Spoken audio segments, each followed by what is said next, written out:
बैठक चली और तकरीबन 35 मिनट तक पीएम मोदी ने इस बैठक को संबोधित किया। मंत्रियों को क्या निर्देश मिले हैं इस रिपोर्ट में आप देखिए।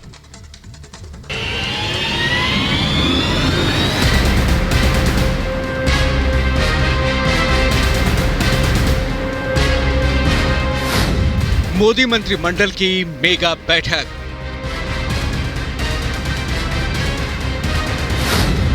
मंत्रियों को जीत का मोदी मंत्र। नीतिगत मुद्दों पर मेगा मंथन। पीएम मोदी ने सोमवार को मंत्रिपरिषद की बैठक की अध्यक्षता की। करीब 5 घंटे चली इस बैठक में कई अहम मुद्दों पर चर्चा की गई। पीएम मोदी ने अपने मंत्रियों को 2024 में जीत का मंत्र दिया। सूत्रों के मुताबिक पीएम मोदी ने कहा कि सरकार ने 9 वर्षों में बहुत विकास किया है और मंत्रिपरिषद से अगले 9 महीने में लोगों तक पहुंचने का आग्रह किया। इस मीटिंग के बाद प्रधानमंत्री मोदी ने ट्वीट कर कहा कि मंत्रिपरिषद के साथ एक सार्थक बैठक हुई, जहां हमने विभिन्न नीतिगत मुद्दों पर विचारों का आदान प्रदान किया। उन्होंने बैठक से जुड़ी फोटोज भी शेयर की। केसी कन्वेंशन सेंटर में लगभग 5 घंटे मीटिंग हुई है। जी हाँ, लगभग 5 घंटे मीटिंग हुई। उसके बाद एक एक कर तमाम जो लोग हैं वो निकलते हुए यहाँ से जा रहे हैं। हम आपको मंत्रिपरिषद के तमाम लोगों की तस्वीरें भी दिखा रहे हैं। हालांकि मीनाक्षी लेखी ने भी साफ तौर पर कहा कि यहाँ परफॉर्मेंस पर भी बात हुई है, यानी हम जो कयास लगा रहे थे उन कयासों को यहाँ बल मिलता नजर आ रहा है, क्योंकि ये कहा जा रहा था हो सकता है रिसफल भी किया जाए। हालांकि किसी ने इस बात को लेकर जिक्र तो नहीं किया, लेकिन उनकी बातों से ऐसा लग रहा था कि परफॉर्मेंस पर जरूर बातचीत हुई है। 2024 का मंत्र है वो प्रधानमंत्री नरेंद्र मोदी ने दिया है। तमाम मंत्रिपरिषद के लोगों को कैसे जीतना है, कैसे आगे बढ़ना है, कैसे काम करना है, तमाम चीज़ों पर बातचीत हुई है और भी कई मुद्दों पर गहन बातचीत प्रधानमंत्री नरेंद्र मोदी ने तमाम कैबिनेट के साथियों से की है। 2024 ही नहीं, 2023 की बात करें तो कई विधानसभा चुनाव भी होने हैं और ऐसे में ये मीटिंग बेहद महत्वपूर्ण मानी जा रही है। 78 मंत्री इस बैठक में शामिल हुए थे। सूत्रों के मुताबिक पीएम मोदी ने बैठक को करीब 35 मिनट तक संबोधित किया। पीएम मोदी ने मंत्रियों को जनता से जोड़ने और सरकार के 9 साल के कामकाज को अगले 9 महीनों में जनता तक पहुंचाने को कहा। 2047 का विजन है। मंत्रा तो काम करना है, सबको मिलकर काम करना है और जो प्रधानमंत्री जी ने पहले भी कई बार कहा, यही समय है, सही समय है, क्योंकि जिस प्रकार का डेवलपमेंट है, जिस तरीके की दुनिया का हमारे प्रति रुख है, जिस तरीके की मेहनत की ज़रूरत है, तो हम सब मिलकर उस पर चलेंगे तो 2047 भी हमारे लिए, आने वाली पीढ़ियों के लिए आसान होगा। समय समय पर इस प्रकार की काउंसिल ऑफ मिनिस्टर्स की मीटिंग होती है, उसी क्रम के अंतर्गत बैठक थी। और सफल की बात है sir, cabinet meeting, council of ministers की मीटिंग थी। कोई मंत्र मिला सर 2024 को लेकर?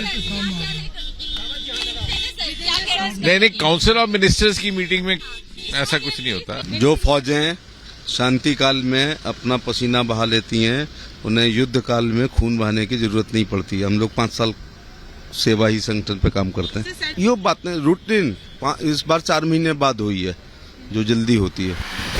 जाहिर है बैठक में नीतिगत मुद्दों पर चर्चा के साथ साथ मंत्रियों के कामकाज की भी चर्चा हुई।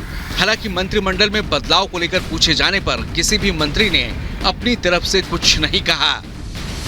जाहिर है 24 के चुनाव से पहले राजनीतिक उथल पुथल तेज है और बीजेपी संगठन और मंत्रिपरिषद में भी बदलाव की तैयारी है। अब देखना होगा कि मंत्रिपरिषद की मेगा बैठक के बाद अब कब इसे अमली जामा पहनाया जाता है। Bureau report, Republic Bharat. और आइए बात करते हैं बागेश्वर धाम की। छतरपुर के गढ़ा में बाबा बागेश्वर धाम का जन्मदिन आज मनाया जाएगा, जिसको लेकर भव्य तैयारियां की गई हैं। आप भी देखिए।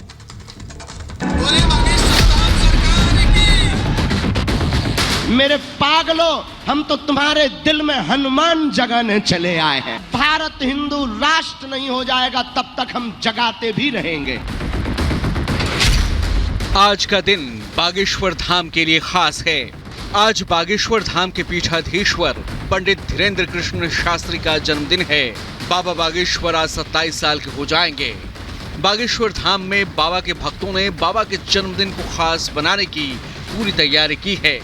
बागेश्वर धाम में भक्तों की भीड़ काफी बढ़ चुकी है और आज बाबा बागेश्वर के जन्मदिन पर बाबा भक्तों को गुरु दीक्षा भी देंगे। जो कहते भगवान नहीं होते, दिव्य शक्तियां नहीं होती, उनके लिए यह एक अद्भुतता का विषय है, तुम्हारी ठटरी। बाबा बागेश्वर अपने अंदाज और सनातन के लिए अपने बयानों की वजह से लगातार सुर्खियों में रहे हैं। जगह जगह उनके कार्यक्रमों में भक्तों की भारी भीड़ उमड़ती रही है। भारत में अब सनातन की बयार ऐसे ही लहराने वाली है और भारत के प्रत्येक घर घर पर ऐसे ही सनातन संस्कृति का ध्वज लहराएगा। सनातन धर्म, लव जिहाद और धर्म परिवर्तन को लेकर बाबा बागेश्वर ने अपने मंच से लगातार आवाज उठाई है और लोगों को जागरूक रहने को कहा है। भक्तों के बीच उनका दिव्य दरबार में पर्चा निकालकर समस्याएं सुलझाना भी भक्तों को उनसे जोड़ने में बेहद कारगर साबित हुआ है। ट्रेन कमजोर, नस में दिक्कत है, गर्दन ठीक नहीं रहती, उन्हों की कृपा होगी, आराम लगेगा, आशीर्वाद। अपने बेबाक बयानों की वजह से बाबा बागेश्वर अक्सर विवादों में भी रहे हैं। हालांकि उनके भक्तों की दीवानगी उनके लिए देखते ही बनती है। चाहे पटना हो या नागपुर, बाबा की हनुमंत कथा में बड़ी संख्या में भक्त जुटते हैं और उनका आशीर्वाद पाते हैं। भक्तों का भरोसा और उनकी आस्था ही बाबा बागेश्वर को उनके जन्मदिन का उपहार है। Bureau report, Republic Bharat.